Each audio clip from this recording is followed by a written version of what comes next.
حضور کے غلام غالباً سیدنا صدیق اکبر ہیں یا عمر فاروق کھانا کھا رہے ہیں، لقمہ ہاتھ سے نیچے گرتا ہے، سامنے کیسر و کسریٰ کے بادشاہ بیٹھے ہیں، نیچے لقمہ ہاتھ سے گرتا ہے، آپ نے اٹھایا، اسے صاف کیا، امیر المومنین اسے صاف کیا، صاف کرنے کے بعد اسے کھا لیا۔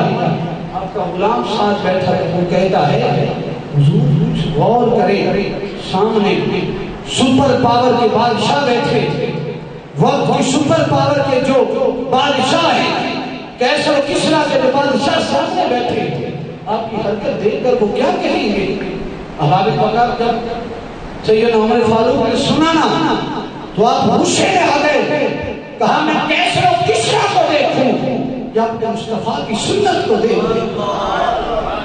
تو مجھے کیسر و کسریٰ دکھاتا ہے، میں اپنے مصطفیٰ کی سنت کو مد نظر رکھتا ہوں۔ احباب وقار یہ انداز حکمرانی تھا نظام مصطفیٰ کا۔ احباب وقار سیدنا جب دوسری جنگ عظیم ہوتی ہے، دوسری جنگ عظیم میں امریکہ بڑی توجہ سے یہ بات سننے گا کہ آپ صلی اللہ علیہ وسلم کے جو غلام تھے، آپ صلی اللہ علیہ وسلم کا جو نظام تھا، اس کے اندر عدل کتنا تھا، مساوات کتنا تھا، غیر محرم کا احترام کتنا تھا، غیر محرم عورت کی عزت کی حفاظت کتنی تھی۔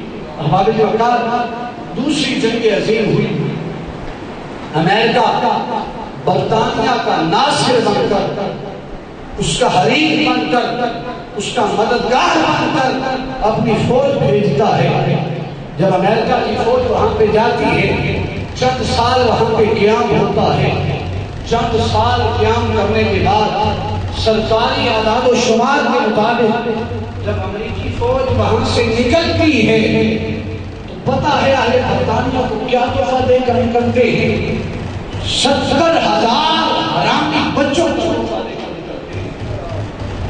70,000 ایسے بچے جو شیزان کے بچے ہیں، جن کی شادی نہیں ہوئی، بغیر باپ کے بچے ہیں۔ یہ ہمارے فقار ان حامیوں کا کردار ہے، ان امریکہ سپاہیوں کا کردار ہے، ان فوجوں کا کردار ہے جو مددگار بن کے آئے تھے، جو برطانیہ کو بچانے آئے تھے، برطانیہ کو بچانے آئے تھے، لیکن تحفے میں 70,000 بے جان مددگار حرامی بچے تحفے میں لے کر جاتے ہیں۔ لیکن آج یہ نظام مصطفیٰ کیا ہے؟ یہ ہے وقت کا سپر پاور۔ نظام مصطفیٰ کیا تھا؟ احباب وقار یہ بھی توجہ رکھیے گا، ذہن میں رکھیے گا، یہ مددگار بن کے آئے تھے، حامی بن کر آئے تھے، برطانیہ کو بچانے کے لیے آئے تھے۔ لیکن نظام مصطفیٰ کیا ہے؟ جنگ کے اندر حاتم طائی کی بیٹی قید ہو کر آتی ہے، قید ہو کر آتی ہے، دشمن کی بچی ہے۔ جب قید ہو کر بارگاہ مصطفیٰ میں آئی نا، آپ صلی اللہ علیہ وسلم نے دیکھا کہ حاتم طائی کی بیٹی ہے، سر پہ دوپٹہ نہیں ہے، آپ نے اپنی چادر کملی والی اتاری اور حاتم طائی کی بیٹی کے سر پہ رکھ دیا۔ کسی نے کہا یا رسول اللہ کافر کی بچی ہے، حاتم طائی کی بیٹی ہے، اس کے سر پہ دوپٹہ، کہا حاتم طائی کی صحیح، کافر کی صحیح، لیکن بیٹی تو ہے نا، بیٹی تو ہے نا۔ احباب وقار مصطفیٰ کو غیروں کی بیٹیوں کے سروں پر چادر ڈالتے ہیں، لیکن آج ہم کیا کر رہے ہیں؟ ہماری نگاہیں کتنا تحفظ کر رہی ہیں۔ احباب وقار سر پہ چادر دی، سر پہ چادر دینے کے بعد حاتم طائی کی بیٹی سے پوچھا، اے بیٹی بتا، اے بچی بتا، یہاں پہ رہنا چاہتی ہے یا اپنے گھر جانا چاہتی ہے؟ احباب وقار حاتم طائی کی بیٹی کہتی ہے، اے مسلمانوں کے نبی میں اپنے گھر جانا چاہتی ہوں۔ آپ صلی اللہ علیہ وسلم نے اپنے 2 غلاموں کو کہا اسے صحیح سلامت اپنے گھر پہنچانا ہے۔ احباب وقار حضور کے 2 غلام ہیں، دونوں پیچھے چل رہے ہیں، اچانک ہوا چلتی ہے، دونوں دوڑ کے آگے ہو جاتے ہیں، تھوڑی دیر کے بعد پھر دونوں پیچھے آ جاتے ہیں. تھوڑی دیر گزرتی ہے، ایک دائیں ہو جاتا ہے، ایک بائیں ہو جاتا ہے. حاتم طائی کی بیٹی کہتی ہے کہ اے اللہ کے نبی کے غلاموں، ماجرا کیا ہے؟ کبھی دوڑ کے پیچھے آ جاتے ہو، کبھی دوڑ کے آگے آ جاتے ہو، کبھی دائیں ہو جاتے ہو، کبھی بائیں ہو جاتے ہو. اگر میری حفاظت کرنی ہے میرے ساتھ بھی چلتے رہو، حفاظت تو ہو جائے گی نا. تو احباب وقار حضور کے غلام پتہ ہے کیا جواب دیتے ہیں؟ اگر آج ہم بھی حضور کے غلام ہیں تو آج کے بعد حضور کی غلامی کے لیے حضور کے غلاموں کی سنت پر بھی ہم نے عمل کرنا ہے. احباب وقار حضور کے غلام جواب دیتے ہیں اے حاتم طائی کی بیٹی، ہمیں راستے کا علم نہیں ہے اس لیے ہم پیچھے ہوتے ہیں. تو آگے چل رہی ہے، ہم تجھے کہتے ہیں تو آگے چلتی جا، ہم پیچھے تیری حفاظت کر رہے ہیں. لیکن جب ہوا چلتی ہے تیرا دامن اٹھتا ہے، تیرا دامن جب اٹھتا ہے تیری پنڈلی ننگی ہو جاتی ہے. اور میرے مصطفیٰ کا یہ فرمان ہے، میرے خدا کے محبوب کا یہ فرمان ہے کہ میرے غلاموں غور کرنا، کبھی تمہاری آنکھیں کسی غیر محرم کی پنڈلی پر نہ پڑ جائے. جب تیری پنڈلی ننگی ہوتی ہے ہماری آنکھیں گوارا نہیں کرتی کہ تیری پنڈلی پر پڑ جائے. ہم دوڑ کر آگے ہو جاتے ہیں، پھر جب ہوا اٹھتی ہے ہم دوڑ کر پیچھے ہو جاتے ہیں. پھر جب ہمیں رستے کا علم نہیں ہوتا ہم دائیں بائیں ہو جاتے ہیں. کوئی تجھے تیر نہ مارے، مصطفیٰ نے کہا تھا کہ صحیح سلامت گھر پہنچانا ہے، اس لیے ہم نے تیری حفاظت کر دی.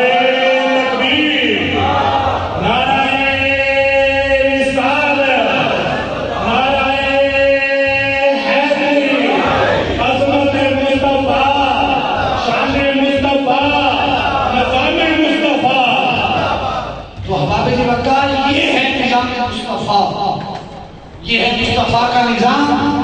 اسلامی نظام یہ ہے کہ غیر محرم بچی ہو بھی صحرا، ہو بھی کافر کی بچی، وہ بھی قیدی بن کر آئی ہوئی، اس کے باوجود حضور کے غلام اس کی عصمت کی کتنی حفاظت کرتے ہیں.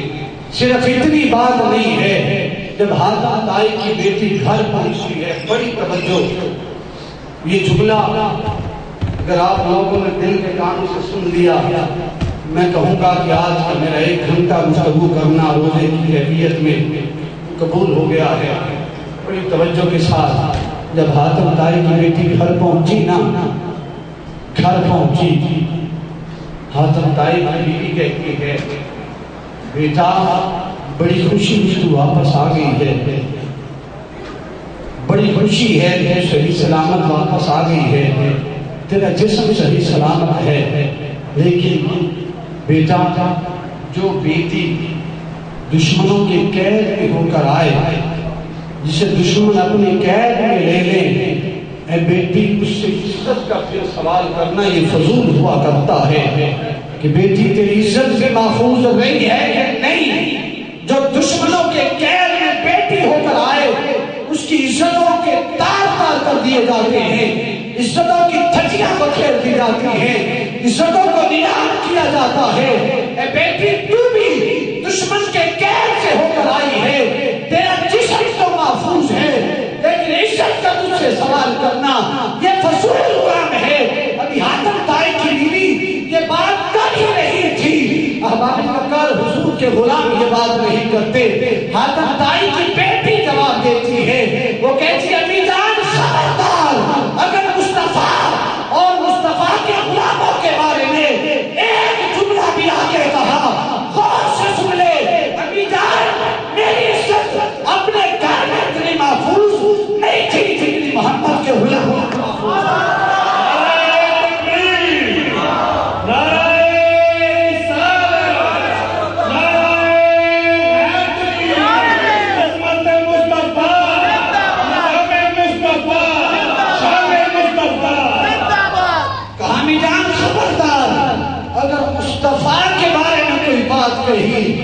وہ دشمن نہیں ہے، اس سے بڑھ کر تو اپنا کوئی ہو نہیں سکتا.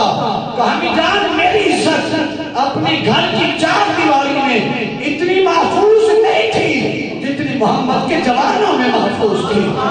اب باقی وقار اگر آج ہم بھی محمد کے غلام ہیں صلی اللہ علیہ وسلم، اگر آج ہم نظام مصطفیٰ کے داعی ہیں، اگر آج ہم غلامی مصطفیٰ کا دم بھرتے ہیں، تو آج کے بعد جمعہ المبارک اور رمضان المبارک کے اس پہلے بابرکت دن میں یہ عہد کر لیں کہ آج کے بعد ہماری نگاہیں کبھی غیر محرم کو نہیں دیکھیں گی، آج کے بعد کبھی غیر محرم کی طرف ہمارا ہاتھ نہیں اٹھے گا، کبھی غیر محرم کی اگر سر پہ چادر نہیں ہے تو بجائے اس کے کہ ہم اس کی بالوں کو کھینچے، ہم اس کے سر کے اوپر دوپٹہ رکھیں گے۔ آج یہ کر کے جائیں۔ احباب وقار، میں آخری بات کر رہا ہوں، آج کا قانون یہ ہے کہ قانون جب بھی حرکت میں آتا ہے وہ جرم کو دیکھ کر حرکت میں نہیں آتا۔ بڑی توجہ سے، آج کا قانون یہ ہے کہ یہ جرم کو دیکھ کر حرکت میں بے جرم صحیح اسے جیل کے اندر پھینک دو۔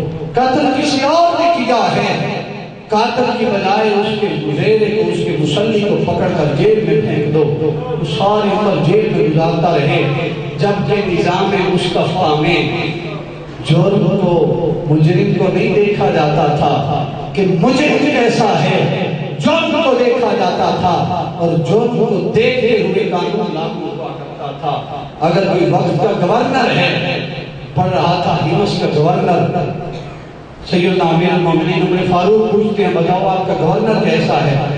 گورنر تو اچھا ہے، بہت اچھا ہے، لیکن اس نے بالا خانہ بنا لیا ہے، نیچے کمرہ ہے، اس کے اوپر دوسرا کمرہ تعمیر کر دیا ہے۔ اچھا، آپ نے قاصد بھیجا اور کہا کہ یہ میرا خط اسے دینا، ہمس کے گورنر کو، اور ساتھ اس کے بالے خانے کو آگ لگا دینا۔ احباب وقار، جا کر اس قاصد نے بالا خانہ کو آگ لگا دی اور ساتھ خط دیا۔ وہ ہمس کا جو گورنر تھا وہ وہاں سے چلا عمر فاروق کی بارگاہ میں۔ جب سیدنا عمر فاروق کی بارگاہ میں پہنچا، سیدنا عمر فاروق نے کہا کہ سنا ہے تم نے بالا خانہ بنا لیا ہے؟ کہا جی امیر المومنین میں نے بنایا ہے۔ شہر سے باہر لے گئے، ہر رائے مقام کا نام ہے، وہاں پر لے گئے، لباس اتروا لیا، اون کا کپڑا پہنوا لیا اور کہا یہ اونٹ ہیں، کنویں سے اپنے ہاتھوں سے پانی نکال کر ان اونٹوں کو پانی پلا۔ وقت کا گورنر ہے، سزا ایسی دے رہے ہیں کہ کپڑے اتروا لیے اور ساتھ کہا کہ ان اونٹوں کی حکمرانی کر، ان کی نگہبانی کر، ان کو پانی پلا۔ پانی پلانے کے بعد جب وہ تھک گیا نا تو کہا کہ بتا زندگی، اس زندگی کو کتنا عرصہ گزارنا ہے؟ کہا یا امیر المومنین تھوڑا وقت ہے۔ کہا اس تھوڑے وقت کے لیے تو نے بالا خانہ بنا لیا تاکہ تم یتیموں سے دور ہو جائے، غریبوں سے دور ہو جائے، کوئی مسکین تک تیری پہنچ نہ رہے۔ خبردار، اگر آج کے بعد بالا خانہ میں پہنچا تو نیچے کمرے میں بیٹھے گا اور ہر غریب اور فقیر و مسکین کی بات جو تیری بارگاہ میں آئے گا نیچے کمرے میں بیٹھ کر اس کی بات سنا کرے گا۔ حافظ وقار، نظام مصطفیٰ یہ ہے کہ کوئی بھی سائل آ جائے ہمارا دروازہ بند نہ ہو، سیدنا ابو الدرداء کی طرح ہمارا دروازہ کھلا ہو، اور آنے والے سے یہ بھی نہ پوچھا جائے کہ آنے والے کون ہے، کیا کرنے آیا ہے، نام نہ پوچھا جائے، فوراً اس کو اندر بلا لیا جائے۔ تو حافظ وقار، نظام مصطفیٰ بڑا وسیع موضوع ہے، اگر 15-20 جمعے ہم پڑھاتے رہیں یہ ختم ہونے والا موضوع نہیں ہے۔ اللہ رب العزت جتنا ہم نے بیان کیا ہے، آپ نے سنا ہے، اس پر عمل کی توفیق عطا فرمائے۔ وآخر دعوانا الحمدللہ رب العالمین۔